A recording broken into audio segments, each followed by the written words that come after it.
జగన్ రెడ్డి ప్రభుత్వానికి count down start అయిందని మాజీ ముఖ్యమంత్రి టీడీపీ జాతీయ అధ్యక్షుడు నారా చంద్రబాబు నాయుడు స్పష్టం చేశారు.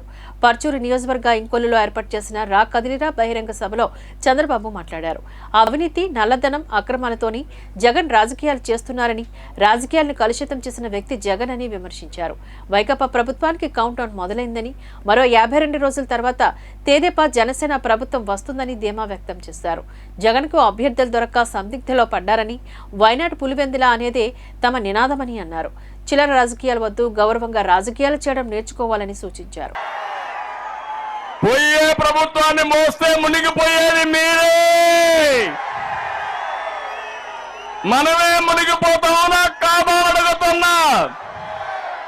చట్టాన్ని గౌరవించండి. కాకి దుస్తులు వేసుకున్న మీరు మళ్ళీ ప్రజల మన్నలు పొందడానికి పనిచేయమని మా తమ్ముల్ని, ఆడబిడ్డల్ని, పోలీసులు ఒకసారి కోరుకుంటున్నా. నేను ఒకటే చెప్తున్నా, మేము మీటింగ్ పెడితే అడ్డుకుంటావా పిచ్చి జగన్ రెడ్డి అని అడుగుతున్నా. పరుచూరులో మీటింగ్, జగన్మోహన్ రెడ్డి ప్యాంటు తడిసిపోయింది. అందుకే అతను చేసిన పనులు మీరు చూస్తే ఇది ఎండోమెంట్ భూమి అంట. ఓకే, ఎండోమెంట్ భూమే. ఒక రైతు స్వచ్ఛందంగా నేను ఈ పార్టీ కోసం, మీటింగ్ కోసం నేను ఈ భూమి ఇస్తున్నానని ఇచ్చాడు. అతనిని మనస్ఫూర్తిగా అభినందిస్తున్న. ధైర్యానికి శభాష్. గట్టిగా చప్పట్లు కూడా చెప్పండి, అభినందించండి. అదే తిరుగుబాటు. ఆ తమ్ముడు భూమి ఇస్తే జగన్మోహన్ రెడ్డి ఫోన్ చేసి నోటీస్ ఇమ్మంటాడు.